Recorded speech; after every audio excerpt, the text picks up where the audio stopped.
তবে এখানে একটা প্রশ্ন আপনাদের হতে পারে, যদি এটাই হয় আল্লাহর থিওরি, আল্লাহর বিধান, তাহলে নূহ নবী এবং লূত নবী তারা তো জলিল কদর পয়গম্বর, চরিত্রবান পয়গম্বর, তাদের কপালে কেন আল্লাহ পাক জাহান্নামে মিলায়?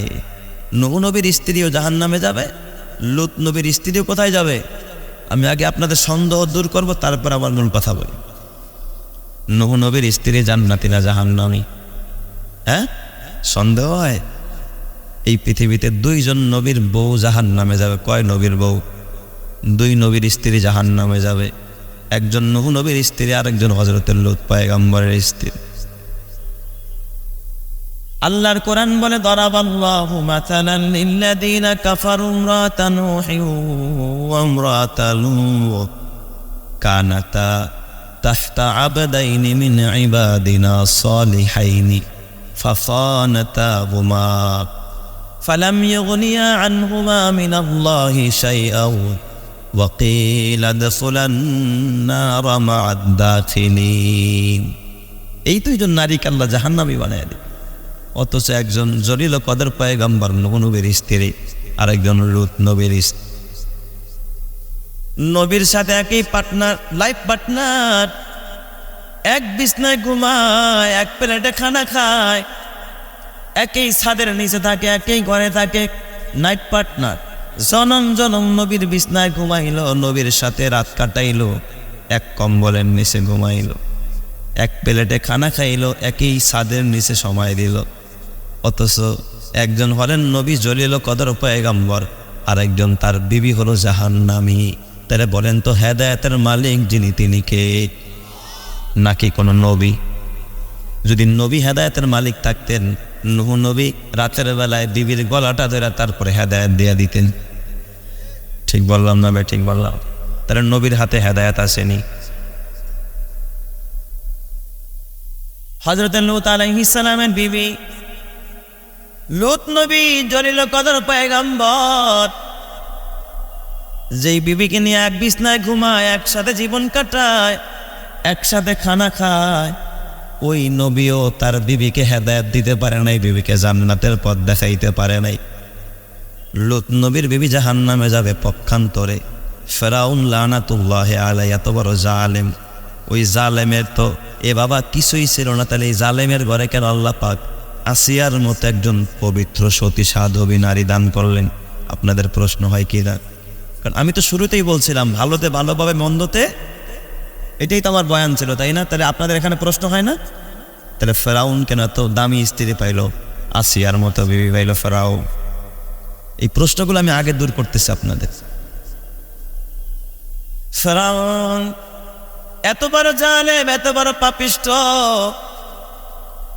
যেই ফেরাউন মূসাকে হত্যা করার জন্য একজন আর 2 জন নয়, ইউযাব্বিহুনা আবনাআকুম ওয়া ইস্তাহয়ুনা নিসাআকুম ওয়া ফি যালিকুম বালাউম মির রাব্বিকুম আযীম। একটা আর 2টা না, একজন আর 2 জন নয়, 80,000 বনি ইসরায়েলের মায়ের বুক খালি করে 80,000 শিশু সন্তানকে জবাই করে করে দরিয়ার মধ্যে ভাসিয়ে দিয়েছিল। এত বড় পাপিষ্ঠ ছিল কে? ফেরাউন। তাহলে ওই ফেরাউনের ঘরে আল্লাহ কেন আসিয়ার মতো বিবি দিল? ফেরাউনের ঘরে তো এরকমের আরেক ফেরাউনিরে দেওয়া দরকার ছিল, ঠিক না? ও যেমন ফেরাউনি, দেওয়া দরকার ছিল কি ফেরাউনি, ঠিক না? যে যেমন তার ঘরে তেমনটাই তো হওয়ার কথা, এটাই তো কোরআনের বিধান, তাই না? কি বলেন? এই জন্য দেখবেন এই যুগের ভিতরেও কিছু মানুষ আছে, স্বামী যেমন তার বিবিও তেমন। আবার তারা পাট ধরে ভিন্নটা। আমি ওই দিন রাজশাহী গেছি, রাজশাহী এক আসনে, এই যে আমি বসে আছি রুমের ভিতরে, দেখি বাচ্চারা মিছিল করতেছে বাজারের ভিতরে। আপনার যেমন বাজারের মাহফিল না, বাজারের ভিতরে মাহফিল, বসে আছি, দেখি বাচ্চারা ভিতরে কয়েকটে রাখ, বাচ্চাদের ভাষা তো বোঝাও যায় না, খালি কয়েকটা রাখ আর ট্রাক স্লোগান দিতে ট্রাক। তো কিছুক্ষণ পর এক লোক আসতে, ট্রাক বুঝলাম না, কানা হুজুর ওই যে মাহিয়া পায় দাঁড়াইছে তো, হ্যাঁ মার খাওয়ালো ট্রাক। আর আমি, আমার কাছে কিছু বাচ্চারা আসছে, হাতেও দেয় হ্যান্ডবেল, আমি তো হাতে নিয়ে দিই আস্তাগফিরুল্লাহ। এ তো জাহান্নামের কীট। সারা জীবন যার চরিত্র নিজেরটাও নষ্ট করলো, আরেকজনেরটাও কি করলো, তাই না? নিজের চরিত্র নষ্ট, আরেকজনেরটাও নষ্ট করলো। নিজেও দায়ুস, হাজার হাজার নারীকে যে দায়ুস বানাইলো, নিজেও দায়ুস, স্বামীকেও দায়ুস বানাইলো, সমাজকেও যে দায়ুস বানাইলো। আর এখন সে আছে মানুষের কাছে কি করে? ট্রাকের স্লোগান দেয়। এ কপাল পোড়া মুসলমান, খবরদার খবরদার। কসম আল্লাহর, যে নিজেও দায়ুস, যে তার স্বামীও দায়ুস, যে মানুষকেও দায়ুস বানায়, আর দায়ুসের জন্য জান্নাত হারাম করেছেন যিনি, তিনি কে? আরো জোরে বলেন না, কে? জাহান্নাম অজীব হয়ে গেছে। আমার একজনে কয়, না হুজুর, আপনি যা ভাবছেন তা না, এখন বর্তমানে এলাকার রাবেয়া বস্তি। আমার কি কয়, এই এলাকার নাকি রাবেয়া বস্তি। রাজশাহী 1 আসনে সে নির্বাচন করতেছে, মাহিয়া। এ যুবক ভাই, হাতে পায়ে ধরে বলা যায়, খবরদার খবরদার। এই জমিনের ভিতরে নোংরামি কইরাও কেউ বাবা ভাইরাল হয়, নোংরামি কইরাও সেলিব্রিটি হয়। শয়তান কি আপনার আমার থেকে সেলিব্রিটি কম না বেশি? ইবলিসকে চিনে না পৃথিবীর ভেতরে এমন কেউ আছে নাকি? এই জমিনে 1 নম্বরের সেলিব্রিটির নাম কি? ইবলিস। আসমানের ফেরেশতারা আরো ভালো করে চিনে, ইবলিসরে চেনে না এমন কেউ নাই। হিরো আলম রে বাংলাদেশের কয়জনের আছেন এখন? তো সবাই তো চেনে হিরো আলম রে। তাই বলে কি সে আপনাদের কাছে হিরো হয়ে গেছে নাকি? হ্যাঁ, আপনাদের কাছে হিরো হতে পারে, ইমানদার মুসলমানের কাছে তারা হিরো নয়, বরং তারা হলো জিরো। কথা ঠিক কিনা? হিরো তো হবে ওই মানুষ যার ইমান আছে।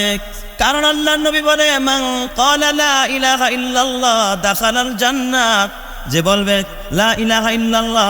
আল্লাহর নবী অন্যত্র বলে, মান কানা আখিরু কালামিহি লা ইলাহা ইল্লাল্লাহ দাখালাল জান্নাহ, যার শেষ কালিমা হবে লা ইলাহা ইল্লাল্লাহ, সে জান্নাতে যাবে। তুমি যদি ট্রাক করতে করতে মরে যাও, আর তুমি যদি নোংরামি করতে গিয়া, নাচ করতে গিয়া, ডান্স করতে গিয়া মারা যাও, তোমার জন্য জাহান্নাম ছাড়া কোনো পথ থাকবে না। কথা ঠিক কিনা? তো ফেরাউনের ঘরে তো ওই রকমের একটা ফেরাউনই দেওয়া দরকার ছিল, তাই না? তার আল্লাহ কেন আসিয়ার মতো একজন জান্নাতি বিবি ঘরে ঢোকায়? এই জন্য আমার পর্দারের মাকে ডাক দিয়া বলবো, মা, ও আমার পর্দারের মা, মা গো, দিলের কানে কথাগুলো দিল দিয়া শোনো মা। লূত নবীর বিবি কেন জাহান্নামে যাবে? হযরতে নূহ নবীর বিবি কেন জাহান্নামে যাবে? কয় তারা নবীর কাছে তাই কেন নবীর বিছনায় ঘুমায়াও আখিরাত মানতে পারে নাই, চরিত্র ঠিক রাখতে পারে নাই। মুসলমান খুব খেয়াল করে শুনেন, এই জন্য তাদেরকে জাহান্নাম দিবেন কে? আল্লাহ। এখানে একটা প্রশ্ন আমি আগে দাঁড় করাইছিলাম, যে চরিত্রবান স্ত্রী পাবে, চরিত্রবান স্ত্রী পাবে চরিত্রবান স্বামী, আর চরিত্রহীন স্ত্রী পাবে চরিত্রহীন স্বামী। তো নূহ নবী তো ভালো, লূত নবী ভালো, তাদের বিবিরা তো জাহান্নামী।